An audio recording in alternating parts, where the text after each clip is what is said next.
This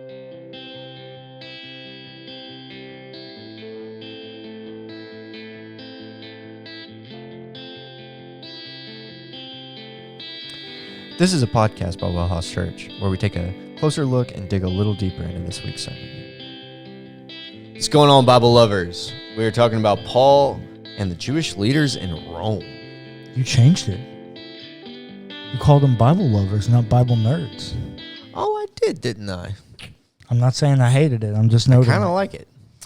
Well, you know, It's beer lovers, not beer nerds. Yeah. That's where I got confused. Yeah, you just mixed them. You hadn't been on that podcast in a hot minute either. No, I haven't. Yeah. Interesting. All right. Well, excuse me. Today, we talk about Paul in Rome starting to have some conversations. If you watch the story from today, my entire premise of... Yesterday. Well, yeah. We're filming it the night before, but... excuse me. The story, I made my primary point to be about respectful conversations. Specifically because tomorrow is election day. And so it only makes sense that we would look at a text like this about having conversations and try to ask the question, what would I do if I was in a precarious situation and I needed to have a conversation like this?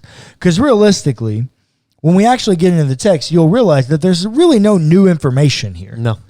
There's a little bit of new information about how the Jews in Rome respond because they're a character we've not gotten to see in the story yet. Sure. But outside of that, everything else is Paul repeating the same stuff over and over and over again, or like repeating what we've seen in the last 2 chapters in a real concise way.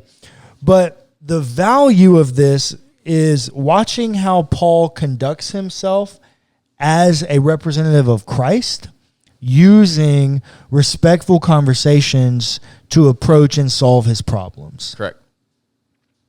And so that is what he does. Paul gets to Rome, and the text tells us in verse 16 that he gets to live by himself with a soldier that's guarding him. And then verse 17 says, 3 days later, he called together the local leaders of the Jews. When they had assembled, he said to them, "Brothers, though I had done nothing against our people or the customs of our ancestors, yet I was arrested in Jerusalem and handed over to the Romans." So my boy Paul gets in Rome, and he takes about 3 days. I can't decide if I think that's a literal 3 days or a figurative 3 days. Yeah. So if it's a literal 3 days, it's like 3 days. And it doesn't really mean anything in the text, right? It could be like, Paul waited some days.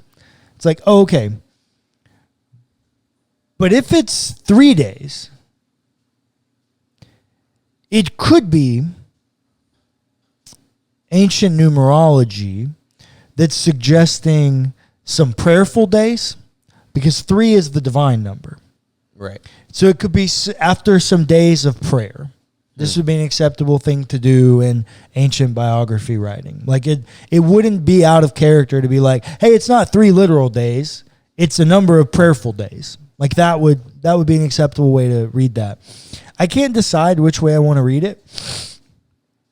There are some commentators on both sides. But some time later, which I imagine Paul is in prayer during this time. His life literally hangs in the balance. That's why I want to read it as a prayerful 3 days, because his life hangs in the balance, and we know Paul to be a person of prayer. It also could just be a literal 3 days. It very much could. Yeah, it could be. Paul spends 3 literal days in prayer. It could also be that. Yeah, who knows? It's intentional time that he takes.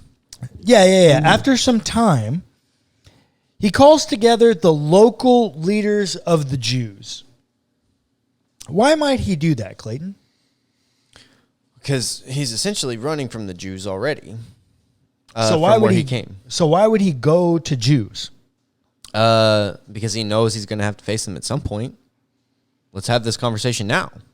Does he have to face them? He's on trial for Rome. Like, he's on trial in Rome, in the empire. They're his people.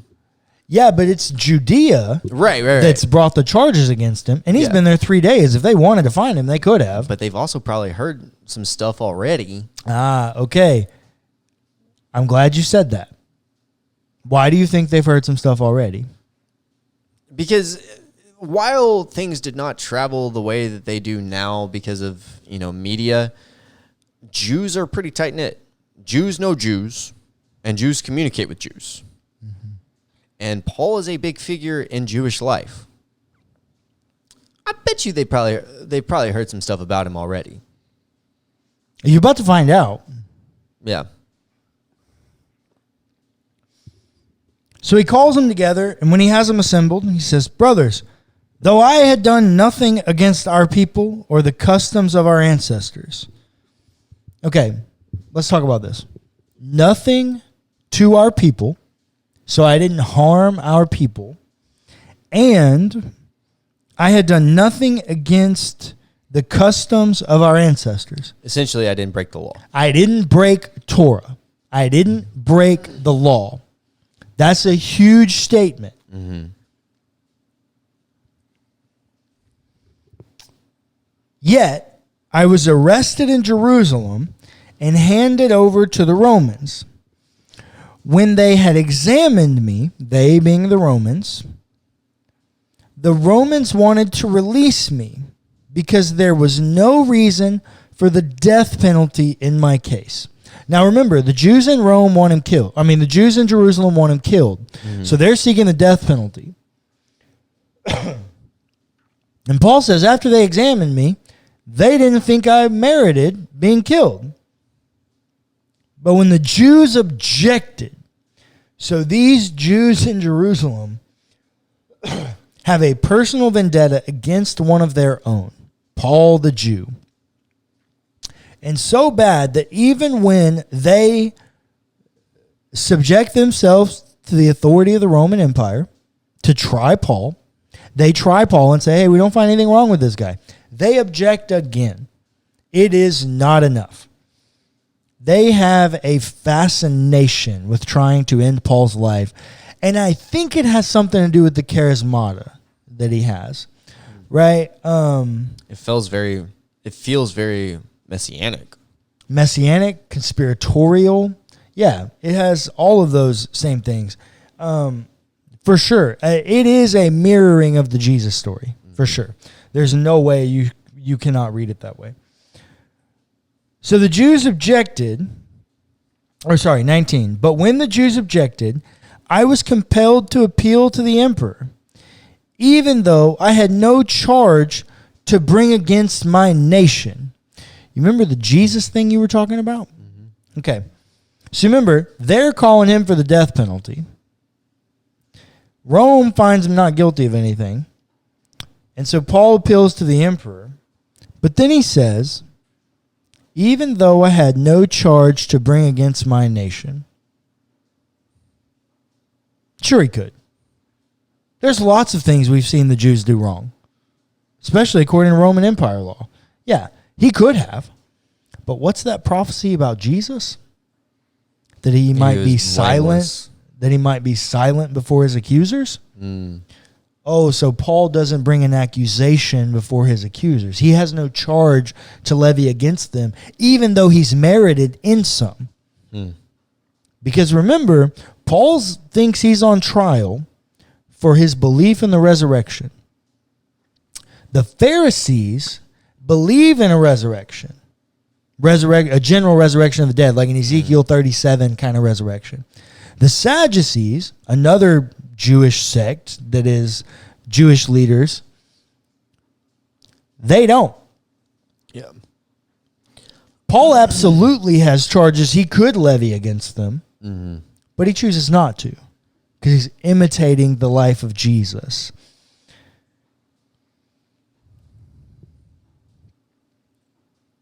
Verse 20. For this reason, because of all this nonsense, therefore, I have asked to see you and speak with you. So, Clayton, let me ask you a question. Sure. If you had lived Paul's life up to this point, you know a lot about Paul's life. I'm a nerd on Paul. I've probably taught you more about Paul than you ever care to learn, combined with what you already knew before I started talking to you about Paul. You know a lot about Paul's life. Yeah. Probably too much. If you had lived Paul's life and you just arrived in Rome, are the Jewish leaders of the Roman Empire the guys you're asking your guard to go get? Nah. I don't think so. I think I'm trying to get some Christians. I'm trying to get some people to help care for me. I'm trying to get some people around me to calm my anxiety, right? I'm trying to find friends. Yeah. I'm trying to find safe places. Yeah, I'm finding allies. Yeah, for sure. Because my entire life, if I'm Paul, my entire life has been about the other people. Right. Even down to when I was the Pharisee killing the other people. Yeah. My entire life has been about the other people, and this is the time that I need the we. Yeah. Paul agrees with you. Paul actually agrees with you. The difference is he chose a different we. His we is with his Jewish community. Look at the rest of verse 20. So picking up where, we'll just start in the beginning. For this reason, therefore, I've asked to see you and speak with you, since it is for the sake of the hope of Israel that I am bound with this chain. Paul went to the Jews because Paul believes that he is a Jew. Paul believes that the gospel, in his own words, is to the Jew first and then the Gentiles. Yeah. Paul is a Jew. Do not ever let someone tell you that Paul is not a Jew and doesn't any longer want to be a Jew. Paul fought to his last dying breath trying to be a Jew. These are his people, if you ask Paul. So if you've been around here long enough, you know we're not normal Christians. I'm sorry, but we're not. We're not. That is funny, but we're not. Whatever you want to put in the quotations of normal, we're not us. that. It ain't us. We're not that. And we're very vocal about that. And honestly, sometimes probably a little bit too vocal and too harsh on the quote normal. Yeah, I wear it as a badge of honor and like a scarlet letter on my chest that I'm proud to wear. Yeah. Sometimes I will admit, I do believe that it's problematic. Yeah, me too. But you know, sometimes No. But if it's problem, it's problem. The people that are coming at Paul, that are persecuting Paul, he is identifying with. Much like Jesus? Much like Jesus. Uh-huh. Remember that? Yeah. Much like Jesus. It's very much a parallel storytelling of Jesus. It for sure is. I never saw that until this series, but it totally is. Well, it grounds what Paul says in 1 Corinthians 11. Be an imitator of me as I am of Christ. Sure. And if Paul and Jesus both are identifying with the people that are persecuting them, yeah, should we not also do the same? And I know a lot of our listeners believe the same way we do. Yeah. We've attracted people from this content yeah, that feel the way that we do. Yeah, it's true. There's a bunch of people that feel the way that we do. We need to be careful not to be so far in the other direction. Excuse me. That we need to be so far not in the other direction that we end up trying to be something different. Not that different is bad, but that we end up crapping on and being the same thing, just in the other direction. You're right. We do. And I think that's a great transition back to the main point of what Paul says to them, is that I'm here for hope. I'm here for the sake of the hope of Israel. Yeah. I'm with you. Paul stands But before... so Martin Luther is a great example here. I'm with you. Yeah. I stand with you. I just think we need to reform something. I think we need to change some things. I got a dream of how this can be better. Yeah. There's some issues that we need to fix. Yeah. Well, and I think that's Paul's thing, right? Paul's like, hey, look, the Jesus character fits in our story. Like, this is our story, and we're just like, you're giving it to everybody except us, which to the Jew first, right? It's God's chosen people of Israel throughout the Old Testament. To the Jew first, then the Gentile. It's about hope for Paul. Like, it's about a hope with his people. So yeah, absolutely. I just don't want us to write off the normal Baptists. Right, yeah. Like in the normal Christian. Yeah. Because Paul didn't do that. Right. You're so right. Now, remember what you said earlier?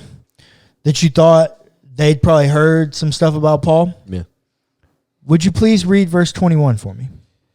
They replied, "We have received no letters from Judea about you. Oh, and none of the brothers coming here has reported or spoken anything evil about you." They're not talking. They not. Clayton, what kind of people don't talk about big major things going on in their life? Like, if you were a Jew and you had other Jews in other places and you were looking for an ally, your Jews in Rome where you're about to go have this trial where you're levying charges against the guy might be a natural ally. Yeah. Why would you not reach out to them? I don't know. Because what you're doing might not be received well by them? Ooh. If you have a coup going on that is actually not backed by anything, they are impartial. They don't share your biases. They don't share your hatred. They don't share your fears. So here's a conversation that I was having with someone not too long ago. How do you know what to believe? This might actually be a series for Let's Talk later on. How do you know what to believe? Here's the idea. Even the Jews, the people that we look to in like the legality of Christianity, were divided. Pharisees and Sadducees. Mm-hmm. Well, and that you also have the Essenes, which are another group, a third group that are talked about a little bit in some of the Gospels. And then you also have this other category that's just called the Zealots. Oh, yeah. Which can be Pharisees. Paul calls himself a zealot in Philippians 3, and he's as a Pharisee, he calls himself a zealot. But there are other just natural zealots, and then there are also other sects, like Jesus was a Nazarene. John the Baptist, a Nazarene. Those are sects of Nazarite. Yeah, those are sects of Judaism. Yeah. There are many, many different little sects and pockets of any community. Sure. And with that, how do you know what to believe? You kind of got to trust yourself. It's about your autonomy. Right. At least, like, that's how I feel. That's how I believe. Yeah. Is like... That's clearly how they do, too. They have no problem telling the other people to go F themselves. No. And that seems to be what Paul's communicating here. Right. Is that these Jews are communicating here. We didn't know anything. Yeah, nobody's told us anything. So, like, we get to make this up for ourselves now. Right. And look how they respond. Read verse 22. But we would like to hear from you what you think, for with regard to this sect, we know that everywhere it is spoken against. So they've not heard about Paul. They've heard about Christians, which they call a sect of their own. So they approach it as, hey, a sect of our own is about to go on trial. And we would like to hear what you think. Their solution to something that's been whispering in the backgrounds is to hit it head on with a respectful conversation. Now, we did an entire series that you outlined on Let's Talk, which I referenced in the stories, about respectful conversations. I would encourage each and every person listening to this to go listen to that. It's a fantastic series if you're interested in having respectful conversations. My challenge to our listeners in this election season is the beginning of verse 22. But we would like to hear from you what you think. I think foundational premises number one of our Respectful Conversation series is you have to be willing to listen. That. You have to be willing to listen to what someone else might say. You have to be willing to have a conversation in which your voice is not the predominant voice. That is a respectful conversation. And we are going into election week. Tomorrow, we will be at the voting station, or some of you will if you didn't early vote. Go vote. Go vote. Go vote. We will be having conversations, and these are local elections. These are midterms. These are a different kind. These hit a little closer. Now they have less turnout because it's not the senior office, but local elections, local politics is where you change the world. And so people get real passionate about it. And WellHouse Church, my charge to you is, please approach these conversations with a listening attitude. And can we get a little bit more specific? Not just with a listening attitude, but we have people that listen that I'm sure are in the middle. We also have people on the extremes. The people in the middle listen to both sides. If you are on the extreme, you have to be willing to listen to the other people on the other extreme. And that is a listening attitude. It's not just like, oh yeah, I hear you, but. Actually hear. Actually sit. Actually wrestle. Actually think about it. Yeah. Which is hard.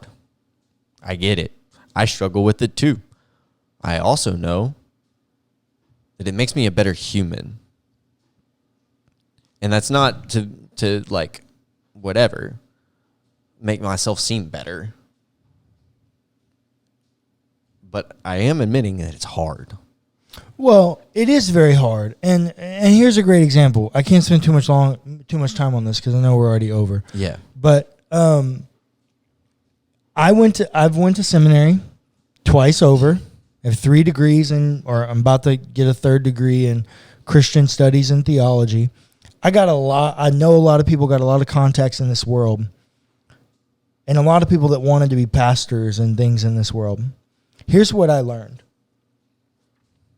By and large, over the last 40 years, the median age of a pastor of a church has increased by 10 years. We now have older pastors that will not turn the pulpit over to younger guys. And so the younger guys that want to do work, want to do justice work, want to do ministry, they can't find it in the church. So where do they find it? In social justice and nonprofit initiatives. And here's what happens. It's astounding. Like 78% of people that went to seminary and went in those spaces, that went into like nonprofit or parachurch ministry, they end up entering into what we now call deconstruction. You know why that is? Because they got their boots on the ground with people actually hurting and quit listening to the white dude at the top telling everybody how the world worked. When they got hands on the ground, when they got to look people in the eyes and see their struggles, when they got to see their pain, when they had to listen to their stories and the way the system screwed them over, they began to see a broken system. They began to see things differently because they listened. They saw, they cared. That's listening.